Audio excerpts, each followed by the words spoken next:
ఈ మధ్య కాలంలో చాలా మంది రిపీటెడ్గా మెసేజ్ చేస్తున్నటువంటి టాపిక్ ఏంటంటే, సార్ మనం ఒక ఇల్లు కట్టుకుంటాం కదా, ఆ కట్టుకున్న ఇంటికి దక్షిణంలో కానీ పడమరలో కానీ ఇంకొక ఇల్లు ఉండాల్సిందేనా, ఉండడం వల్ల మనకు లాభం జరుగుతుందని కొందరు చెప్తా ఉన్నారు. మరి మేము కట్టుకున్న ఇంటికి దక్షిణంలో పడమరలో ఇండ్లే లేవు, కొందరికి రోడ్లు ఉన్నాయి, మరి దానికి సొల్యూషన్ ఏంది అని అంటారు. ఈ విషయాన్ని 4-5 సంవత్సరాల క్రితమే నా వీడియోలో కూడా చెప్పడం జరిగింది.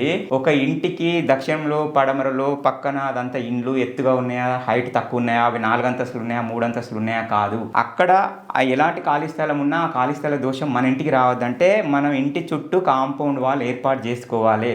కాంపౌండ్ వాలే శ్రీరామ రక్ష అని నేను ఒక్క వీడియో కాదు 2-3 వీడియోలలో చెప్పడం జరిగింది. ఇంకొక విషయం ఏంటంటే, మన ఇంటికి దక్షిణంలోనే పడమరలో ఎత్తైన బంగ్లాలు ఉండాలి. అప్పుడే మనం 2 అంతస్తులు 3 అంతస్తులు కట్టాలి. మనకు సౌత్ వెస్ట్ లో కనుక హైట్ తక్కువ ఉన్న బిల్డింగ్లు ఉంటే మనం కడితే ఫలితం ఉండదు అనేది దానికి అది ప్రాక్టికల్ గా రాంగ్ అనడానికి మీకు ఒక ఎగ్జాంపుల్ చెప్తా. ఉత్తర తెలంగాణలో దొరలై గడీలు ఉంటాయి కదా, వాళ్ళంతా ఊరికి నైరుతిలోనే పెద్ద పెద్ద గడీలు కట్టుకొని ఉన్నారు. వాళ్ళంతా ఊరిని శాసించారు, చుట్టుపక్కల ఊర్లను కూడా శాసించగలిగారు. నేను ఫీల్డ్ విజిట్ అయినప్పుడు కొన్ని వందల గడీలను మనం చూడడం జరిగింది. మరి ఏంటి దానికి రీజన్ అంటే, వాళ్ళు ఎత్తైన కాంపౌండ్ వాల్స్ ఏర్పాటు చేసుకున్నారు. ఆ సరౌండింగ్ వాల్స్ రాకుండా కాంపౌండ్ వాల్ వల్ల ఒక సేఫ్టీ, సెక్యూరిటీ, దొంగల భయం నుంచి కూడా జాగ్రత్త. ఇంకొక విషయం ఏంటంటే, ఆ సరౌండింగ్ వాల్స్ యొక్క దోషం కూడా వాళ్ళ ఇళ్ళకి లేదు. ఇంకొక రకంగా ఆలోచిస్తే, ఈ వైపు ఇండ్లు లేకపోతే కూడా ఒక రకమైన మేలు జరుగుతుంది. ఎందుకు తెలుసా? కాంపౌండ్ వాల్ లేకుండా కొన్ని ఇండ్లు ఉంటాయి కదా, ఆ ఇంటికి నైరుతిలో పడమరలో దక్షిణంలో కనుక వేరే ఇండ్లు ఉండి మనకు కాంపౌండ్ వాల్ లేకుండా వేరే వాళ్ళ ఇల్లు ఉన్నప్పుడు వాళ్ళు తీసే ఆగ్నేయ గొయ్యలు, వాళ్ళకి ఆగ్నేయం వాళ్ళకి ఈశాన్యం, మనకు నైరుతిగా మారింది అనుకోండి. అది ఆ ఇంట్లో కాంపౌండ్ లేకపోవడం వల్ల అకాల మృత్యు సంభవిస్తూ ఉంది. కొన్ని వందల ఎవిడెన్స్ ఉన్నాయి. కాబట్టి ఏమర్థమవుతుంది, ఇక్కడ మన కాంపౌండ్ వాల్ ఉన్నప్పుడు